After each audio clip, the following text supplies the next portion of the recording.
Bine v-am găsit, bine v-am regăsit, dragilor din Scorpion, oriunde v-ați afla. Iată-ne din nou împreună la o nouă lectură temporală fără limită de timp. Ca de obicei mă bucur să vă alături atât pe dragii mei abonați, cum de asemenea și pe toți cei care poate sunteți pentru prima oară aici pe canal.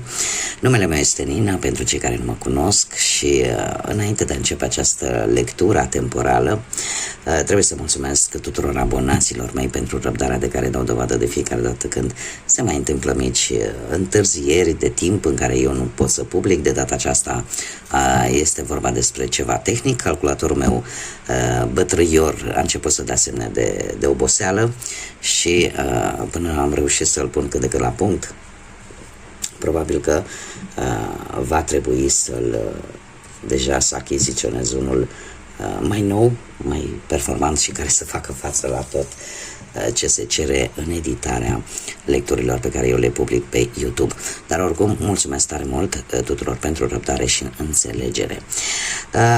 Așa cum spuneam, azi o lectură temporală fără limită de timp, pe care voi să o puteți urmări oricând doriți sau atunci când apare în viața voastră. Desigur, dragilor, ca de fiecare dată vă readuc aminte că voi sunteți cei care vă decideți viitorul prin exprimarea liberului arbitru, așa că vă rog tare mult să luați, fiind și o lectură mega generală, să luați decât acele mesaje care vor rezona cu voi, iar restul lăsați-le să zboare în univers, pentru că sigur sunt pentru alte energii care într-o mai mică sau mai mare măsură au o legătură cu zodia Scorpion. Zise toate acestea, toți cei care aveți soarele, luna, Venus, ascendentul sau oricare alt aspect astral important pentru voi și care are legătură cu zodia Scorpion, atunci această lectură este de asemenea și pentru voi. Și zic să nu mai pierdem timpul și să începem să vedem în ce situație sunteți în acest moment, ce gândiți, ce așteptări aveți, ce se ascunde și voi nu știți, dragilor din... Foarte interesant. Opa. Dragilor dragi, se pare că sunteți într-o situație destul de agitată, destul de tensionată. De ce? Poate se poate adapta pentru oricare alt aspect al vieții, fie el financiar, profesional sau sentimental, mare atenție. Există ceva ce este la lumină și care va face ca o situație să cam dea în foc, să cam explodeze așa. Sunteți într-o fază în care mai aveți atâtica și sunteți ca o oală sub presiune mare. În acest moment, probabil că lucrul ăsta pentru unii dintre voi deja s-a întâmplat, ceva a ieșit la lumină, fie că e vorba, aici mi-apare o înregistrare, poate să fie orice, o informație, ceva ce a ieșit la iveală și în acest moment sunteți ca o bombă cu ceas. Da, sunteți pe punctul de a exploda pur și simplu. Haideți să vedem ce ne spune tarotul. Ce vine pentru dragii mei din Scorpion sau cu legături importante cu această zodie în următoarea perioadă de când voi urmăriți această lectură. Să vedem ce vă necăjește pe voi așa de tare. De multe ori se spune, nu? Că să nu enervezi un scorpion, că și când explodează mai bine te ferești, că și ăla cu coarne fuge. Haideți să vedem. Pe plan profesional, da, și uite că tot vorbeam, pe plan profesional ați avut o perioadă, dragilor,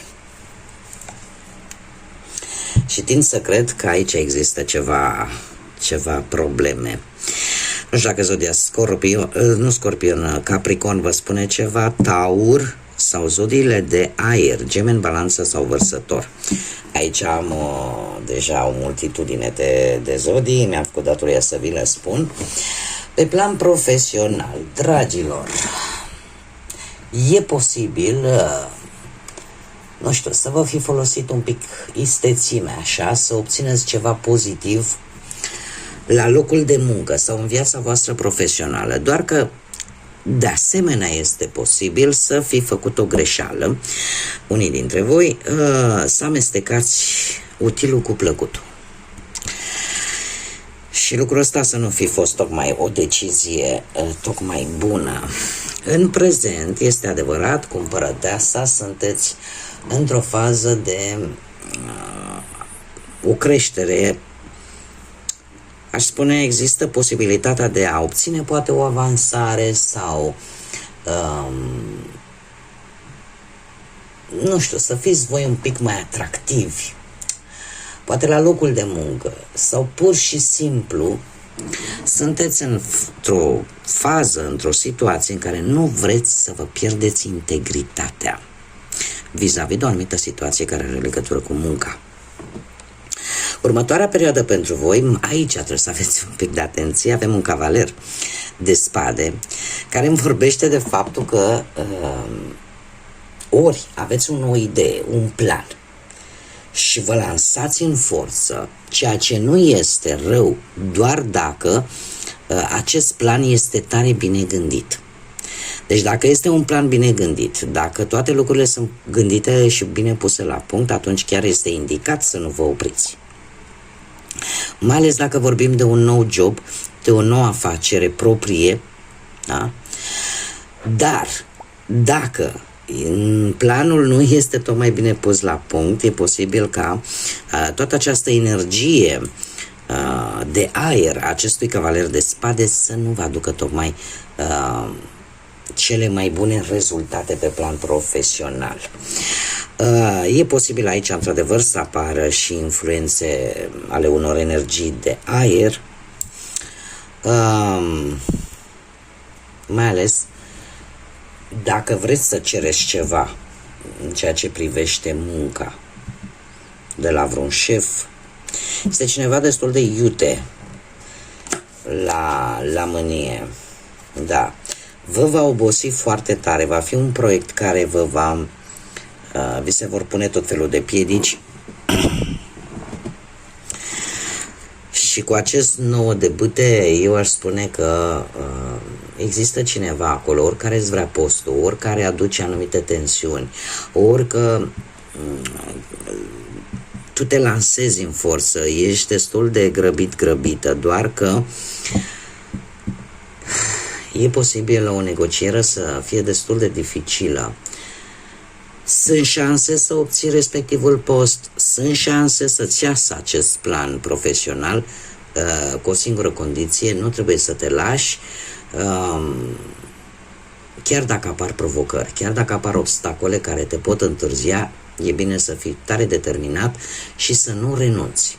Pentru că e posibil ca exact când ești pe punctul de a rezolva respectiva situație la nivel de muncă, de profesie, să tot apară tot felul de întârzieri, tot felul de obstacole. Dacă ești determinat și vrei să continui, go for it, pentru că lucrurile vor ieși într-un final așa cum îți dorești tu. Haideți să vedem pe plan foarte interesant, pe plan financiar. Dragilor, pe plan financiar, din ce văd eu aici, nu știu, poate o situație din trecutul îndepărtat pe care ați avut-o de rezolvat, nu știu dacă zodia Fecioară vă spune ceva, zodia Leu, posibil pe planul ăsta material cu bănuții, dar Puznicul ne vorbește tare mult de echilibru, un echilibru pe finanțe, o perioadă în care parcă efectiv nu puneați așa mult preț pe bănuți. Ați fost un pic mai introvertiți o perioadă în ceea ce privește partea asta financiară sau poate pur și simplu v-ați dat seama că, nu știu, banii sunt cu dus și întors. Așa cum îmi place să o spun, pot face și foarte mult bine, dar pot face și foarte mult rău și pentru voi ați avut o perioadă așa mai spirituală în care nu prea v-a interesat foarte tare banii în mod deosebit sau o anumită situație financiară din trecutul îndepărtat. În prezent avem lumea. În prezent simțiți cum ceva se încheie din punct de vedere financiar. Lumea ne vorbește de anumite dificultăți care parcă încet, încet încep să dispară și simțiți voi că vine totuși o stabilitate. E posibil ca unii dintre voi să fi dobândit o anumită sumă de bani în urma poate unei vânzări-cumpărări, în urma poate unei călătorii, poate chiar în străinătate, în general o călătorie foarte lungă, sau s-a terminat în sfârșit o anumită situație legată de bani, iar asta pentru voi a dus la un câștig. Da? Următoarea perioadă pentru voi este o perioadă de succes, este o perioadă norocoasă, aș spune. Nu știu dacă Zodia Leu are ceva de văzut cu acest aspect, dar forța ne vorbește de norocul care cumva va veni și de partea ta și unii dintre voi chiar veți reuși, poate, să cumpărați ceva de valoare, să cumpărați ceva ce voi vă doriți în mod deosebit, să achiziționați ceva valoros. Mergem mai departe. Haideți să vedem cu viața sentimentală pentru dragii mei din Scorpion, cei care sunteți deja într-o pereche. Dragilor, nostalgia trecutului în pereche, ați avut parte cu ceva timp în urmă, cu acest 6 de cupe. Eu aș spune că a fost așa ca o reîntoarcere în trecut, în locuri, cu persoane. Ați avut așa o perioadă în care trecutul v-a cam dat un pic așa peste cap și se pare că ieșiți din această nostalgie a trecutului, nu rămâneți în ea, pentru că știți cum e, că trecutul nu are nimic nou să ne spună. Pentru unii dintre voi e posibil să fie apărut o iubire din trecutul vostru, da? Și să vă fi pus așa un pic pe gânduri. Domne, dar de ce respectiva persoană, de ce tocmai acum a apărut? De ce această persoană are această titulatură de fost sau de fostă? Și acest lucru e valabil atât pentru cei care sunteți într-o pereche, cât și pentru cei care nu sunteți deja angrenați într-o pereche. Asta așa ca o mică paranteză. În prezent, cu acest as de monede, se pare că există o conexiune bună în relație, care aduce îmbunătățiri relației. Poate că și abundența materială are un rol în relația voastră. Cert este că următoarea perioadă, cu acest 3 de monede, vine cu apreciere pe care voi o veți primi din partea perechii voastre pentru tot ceea ce voi faceți, pentru felul vostru de a fi, și în felul ăsta împreună veți concretiza poate un proiect, o idee care vă va ajuta tare mult, în special și în relația voastră sentimentală, ceva ce veți face împreună. Iar lucrul ăsta nu face altceva decât să aducă îmbunătățiri în relația voastră. Este acea muncă în echipă de a obține ceva împreună și care, în sfârșit, se pare că o veți duce la bun sfârșit. Este un proiect, un plan, ceva ce voi vă doriți să faceți împreună. Și oricum, cu această nostalgie a trecutului, se pare că pentru mulți dintre voi care vă veți regăsi cu această informație, se pare că trecutul rămâne acolo în trecut, chiar dacă ați avut voi o perioadă așa un pic mai debusolantă. Cei care sunteți singurei,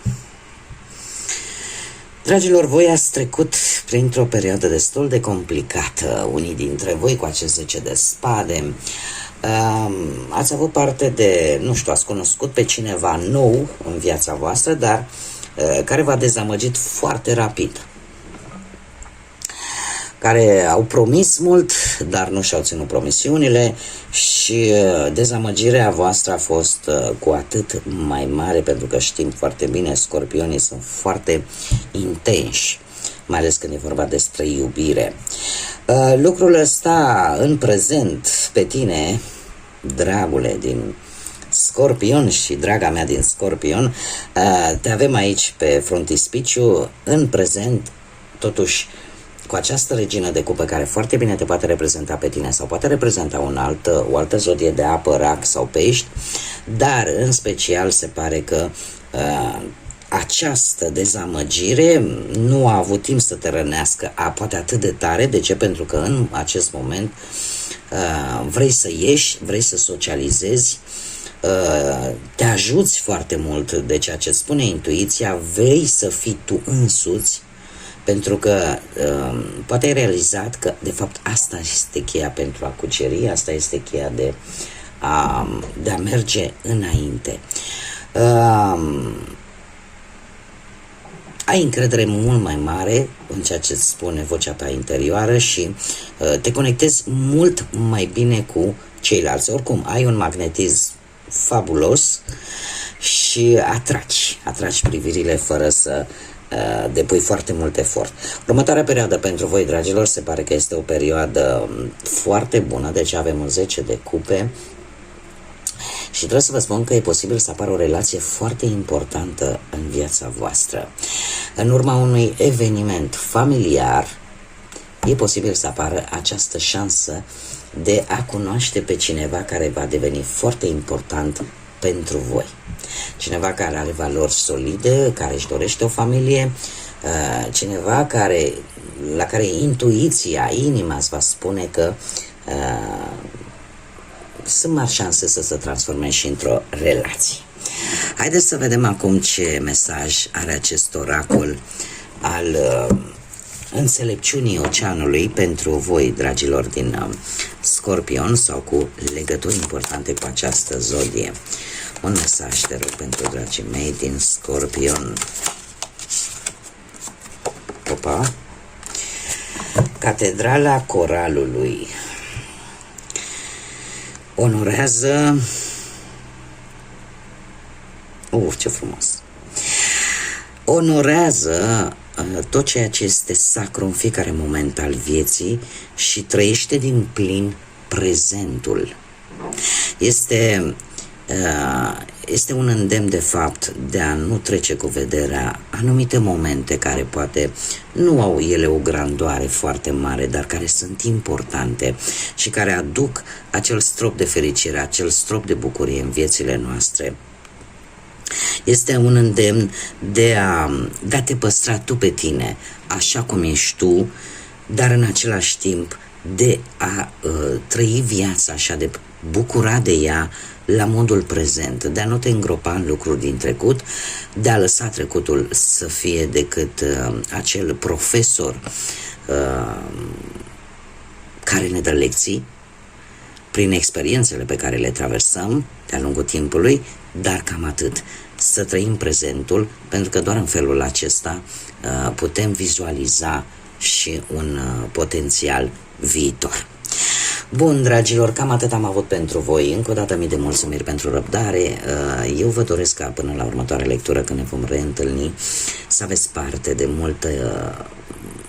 multă liniște, de mult echilibru, de multe binecuvântări și de multă pace interioară.